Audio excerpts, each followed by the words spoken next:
Bueno, y ya hace un par de semanas que tengo esta Insta360 X3 y la verdad que cada día me gusta más. Es increíble las posibilidades creativas que te da. No he visto otra cámara que la pueda utilizar de esta manera. A ver, nunca había tenido una cámara 360 y me está explotando la cabeza.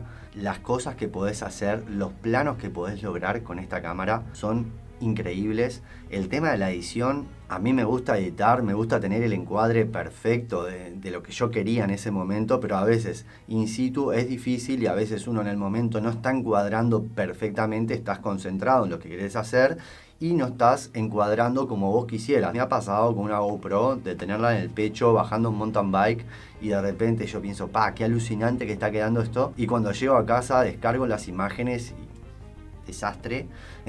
La cámara se me bajó un poquito, se me movió un poco o lo que sea y no está encuadrando, o yo mismo no la puse en la posición adecuada. Vos la ponés así y cuando te agarrás el manillar, claro, la cámara baja un poco el encuadre, no lo tuviste en cuenta en el momento.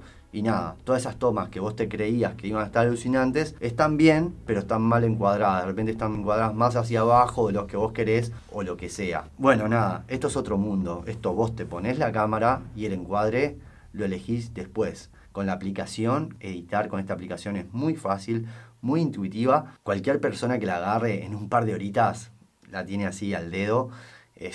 Bueno, editar con eso es increíble. Aparte, editar, poder encuadrar cualquier parte o hacer paneos. Bajando un mountain bike de repente vas haciendo un paneo hacia un costado o hacia otro.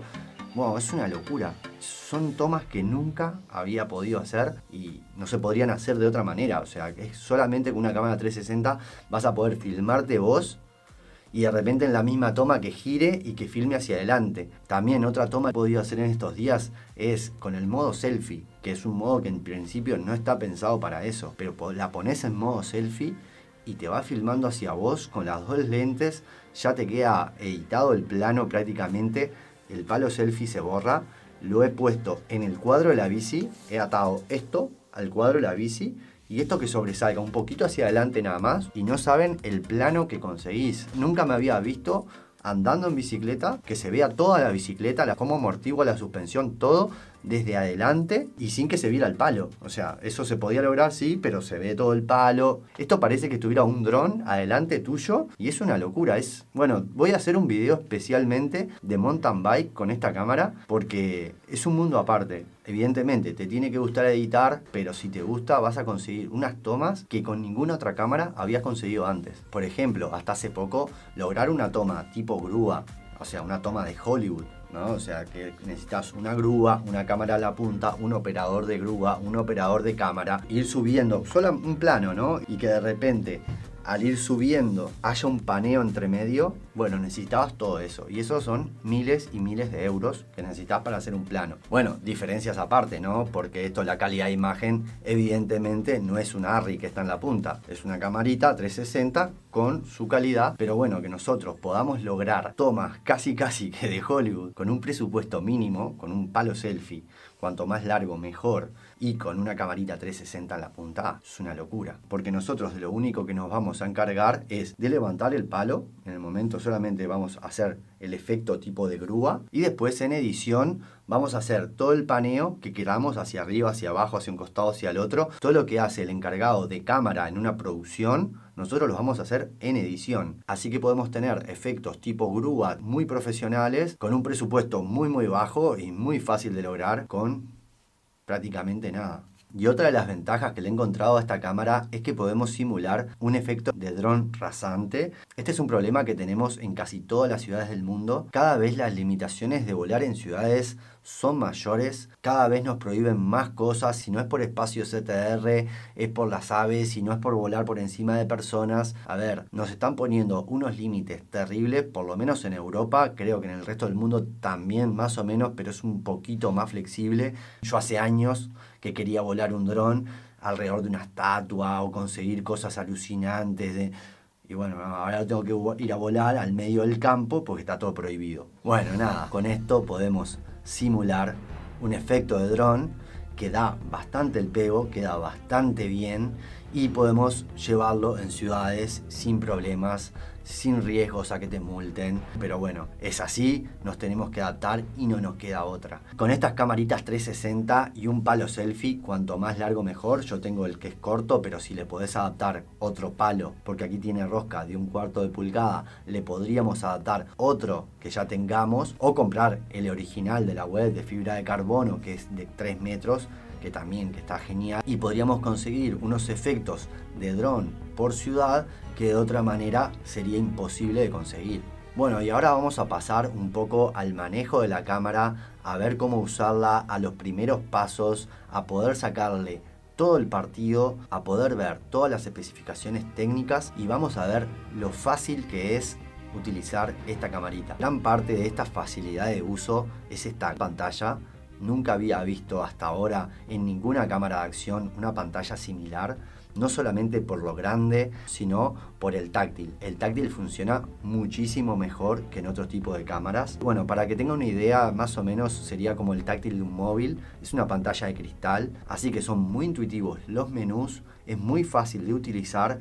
Y esta pantalla la lleva a otro nivel. Tiene una respuesta de vibración que te asegura de que realmente cambiaste a otro modo o hiciste algo. Así que vamos a pasar ahora a ver todo el funcionamiento de esta cámara. Bueno, y para comenzar vamos a ver los diferentes modos que tenemos en 360, que es el modo principal de esta cámara sin duda. Tenemos el vídeo 360 y dentro de él podemos elegir entre 5.7K 30, 25 o 24 o 4K 30 y 60, dependiendo de lo que queramos, pero normalmente siempre utilizo en este modo, que es el que más me gusta, 5.7K 30, que es el que nos da una mejor calidad de imagen final, sin dudarlo, a no ser que queramos hacer una pequeña cámara lenta y lo pondremos en 4K 60.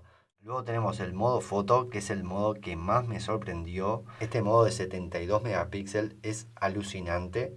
Lo podemos poner en 18 megapíxeles o en 72. En 18 es más bien para situaciones en movimiento y 72 megapíxeles para fotos más de paisaje, fotos más no tan de acción, pero que queramos tener la máxima resolución.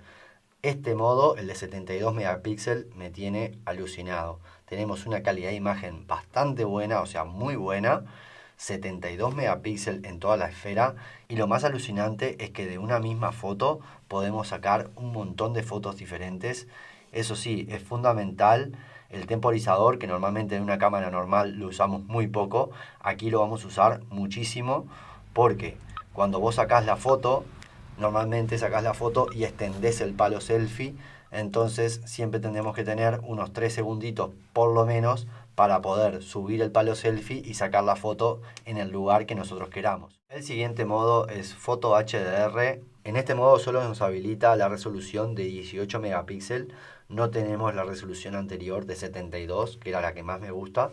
Pero bueno, en las situaciones donde tengamos un rango dinámico muy distanciado, o sea, sombras muy oscuras y partes claras muy claras, cuando queramos tener esa foto HDR perfecta, bueno, 18 megapíxeles y nos puede zafar de una situación. También tenemos que tener en cuenta que tenemos que tener la cámara muy quieta, porque va a hacer diferentes disparos a diferentes exposiciones y después lo va a unir en una misma foto. Luego tenemos el modo intervalo, que este sí nos va a dejar sacar fotos de 72 megapíxeles y también lo podemos poner en 18.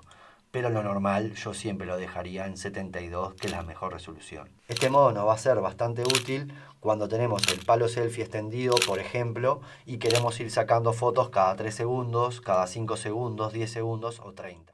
Luego tenemos el modo ráfaga, que lo que nos va a permitir es sacar fotos a 18 megapíxeles, ya no a 72 evidentemente, porque va a ser muchas fotos por segundo, y con un temporizador va a sacar una ráfaga de fotos y ahí nosotros poder quedarnos con la foto que nos interese. Luego tenemos el Star Lapse, que básicamente es un timelapse nocturno para las estrellas, para ver el movimiento de las estrellas. Aquí 18 megapíxeles y nada más. Pero bueno, tenemos un timelapse específico para las estrellas.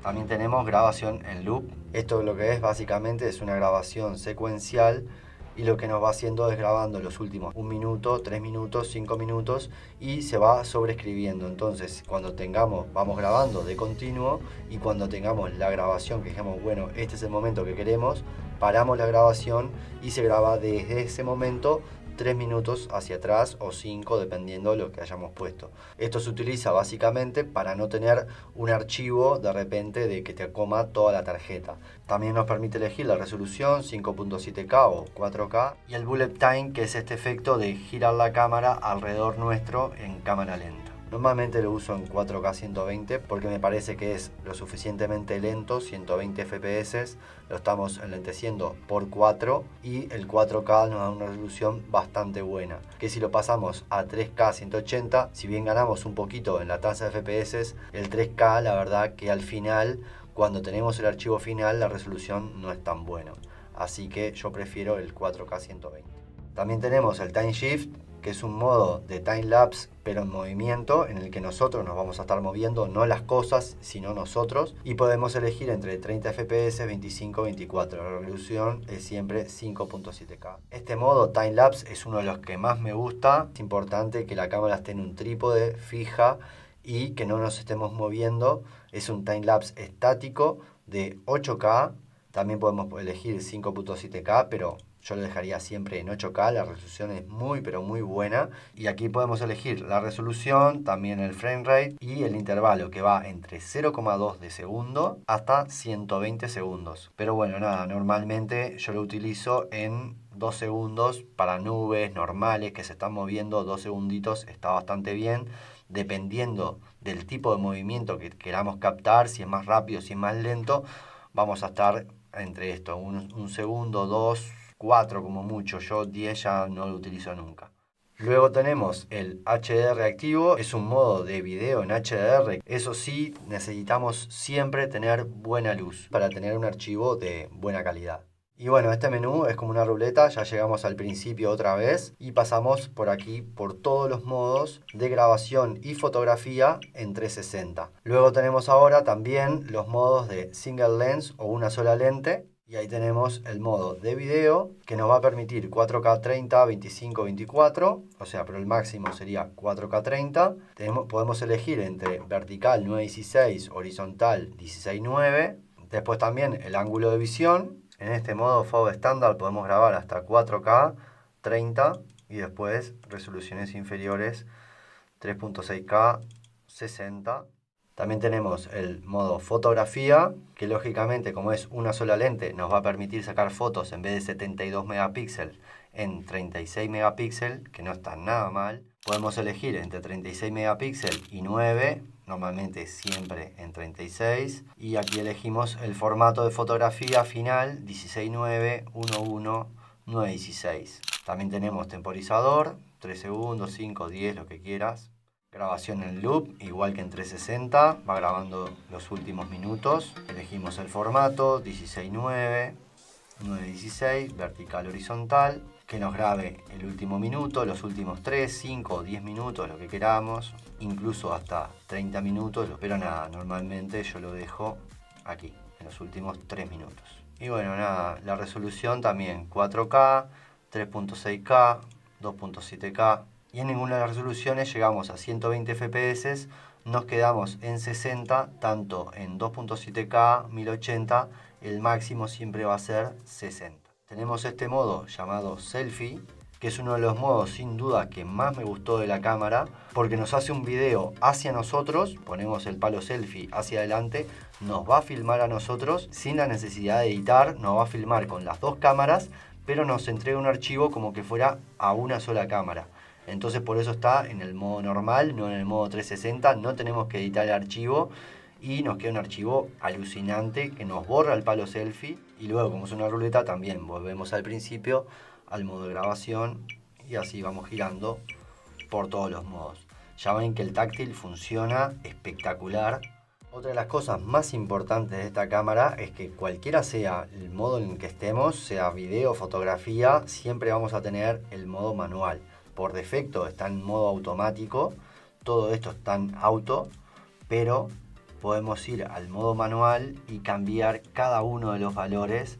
Por ejemplo, acá el balance de blanco, podemos poner desde automático a cualquier balance de blanco que nosotros queramos. Lo mismo el ISO, la velocidad de obturación y el tipo de color de procesado. Por ejemplo, ahora está en vívido, en log o estándar. Normalmente se usa el estándar o el vívido. El log es ya si vamos a tocar el color, que ya les digo que es bastante complicado tocar el color en esta y en cualquier cámara, a no ser que sepan mucho de colorimetría o utilicen LUTs. Yo recomiendo dejarlo en color estándar o vívido. Y en fotografía vamos a tener una velocidad de obturación, esto sí que me flipó, que tenemos 1.30, bajamos y llegamos a 120 segundos de exposición. Esto para una cámara de acción es excelente. La verdad que nunca había visto una cámara de este tipo que llegara a una obturación de 120 segundos.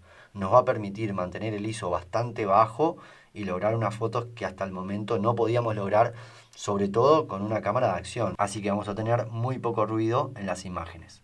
Y bueno, y por último, para terminar, para que no sea tan largo este vídeo ni tan pesado, también tenemos el menú de la propia cámara, en el que nos encontramos aquí el sonido, que lo podemos poner en silencio, alto, medio o bajo. Yo lo tengo en medio, así por defecto. Aquí tenemos también la lucecita esta, que indica que está encendida la cámara o en qué modo está la cámara. El modo de vibración. Aquí tenemos la captura rápida, que es cuando encendemos la cámara que directamente empiece a grabar. A mí esto no me gusta mucho tenerlo encendido porque a veces yo quiero encender la cámara para cualquier otra cosa, para transmitir las fotos o para otras cosas, y directamente se enciende y se pone a grabar. Yo esta opción normalmente la tengo apagada, pero las otras tres siempre encendidas. Aquí podemos elegir el micrófono y podemos elegir entre mejora direccional, reducción del viento o estéreo. Normalmente lo tengo en mejora direccional, pero ya te digo que el modo reducción del viento funciona muy pero muy bien. A unos 30 kilómetros por hora, así que no sé si se va a escuchar bien. Seguramente mucho viento. Bueno, y el modo selfie creo que va a quedar bueno, no sé. Por ejemplo, a veces tienes la cámara a un par de metros porque tenés con el palo selfie, estoy hablando, pienso que se va a escuchar mal o muy bajito y se escucha perfecto. Así que me ha sorprendido sobre todo el tema este del sonido. Luego otra función bastante buena es que si tienes unos AirPods los puedes conectar para utilizar sus micrófonos, podés dejar la cámara bastante lejos. Aquí prácticamente tenemos unos micrófonos externos para algunas situaciones. No es que siempre vayamos a usar estos micrófonos, pero cuando te queremos dejar la cámara lejos, queremos tener un buen audio, esta opción de los AirPods nos va a venir bastante bien. Luego aquí podemos elegir el modo buceo. Por eso cuando entramos al agua con esta cámara, lo ideal es ponerla en modo buceo para que quede bloqueada la pantalla y que no haya falsos toques y se nos desbarajuste todo. Aquí es para sincronizarla con un control remoto específico de la marca. Aquí también tenemos otro acceso directo para los protectores de lente. Si tenemos los protectores de lente puestos o si no los tenemos, tenemos que marcárselo a la cámara porque hace otro tipo de cosido y otro tipo de estabilización. Así que esto es importante. Si los tenemos puestos, hay que marcarlo acá en la cámara para que la imagen nos quede realmente bien. Y por último entramos aquí en el menú. Aquí nos dice la información de la cámara, la versión de firmware, modo USB, configuración del Wi-Fi, activación del Bluetooth, control por voz. Esto sí, no está en español, esto estaría bueno que estuviera en español, está en inglés y en chino. Aquí tienes los modos en inglés y aquí lo que tendrías que decir en chino. Jamás voy a saber decir eso. Una simple actualización de firmware y seguramente que esto lo podrían poner en español perfectamente. Antiparpadeo, dejarlo en automático, tasa de bits en alto, nitidez del video en medio. Todo esto son configuraciones que ya están predeterminadas así, pero yo considero que están bien y que habría que dejarlas así, no tocar nada, a no ser que queramos algo en particular, alguna cosa en particular, pero por lo general dejarlo así. Auto Sleep, apagado la pantalla 1 minuto, 3 minutos, esto lo podés ir cambiando, esto sí lo podés cambiar a tu preferencia. Idioma español, como vemos, el idioma de la cámara en sí y todos los menús sí que están en español y eso es buenísimo. La tarjeta SD, siempre podemos entrar en la tarjeta para formatear, siempre que tengamos una tarjeta nueva, yo recomiendo la formateen desde acá y también cuando ya hayamos descargado los archivos al ordenador o al móvil, también siempre que formateemos la tarjeta, formatearla desde la cámara es lo ideal. Este botón Q en el que nos vamos a poder tener nuestras preconfiguraciones favoritas, tanto de fotografía y de video, y ya lo vamos a dejar en C1, C2, C3, o si queremos hacer más todavía, aquí tenemos ciclismo, exterior, esquí, surf. Podemos configurar un montón más de nuestras configuraciones favoritas. El botón de encendido y apagado, aquí para cambiar la cámara, podemos poner la cámara delantera o la cámara trasera, este botón configurable, así que genial, lo podemos configurar para cambiar la cámara o para otra cosa, y el botón de obturador para comenzar a grabar y parar de grabar. Y bueno, yo sé que este tipo de videos a veces son un poco monótonos, se hacen un poco aburridos, pero bueno, son súper útiles, sobre todo para la gente que recién compró la cámara, que está haciéndose a ella, o si estás pensando en comprártela, saber todas las funciones que tiene la cámara, lo que podés hacer y lo que no. Para esto son estos videos, y lo más importante es dar la mayor cantidad de información posible, que cuentes con toda la información para que después tomes la mejor decisión. Nada más decirles que muchas gracias, le dejo el link de compra de esta camarita y los accesorios aquí abajo, y si les ha gustado el video, no se olviden, déjenme un like, suscríbanse al canal y nos vemos en el próximo video.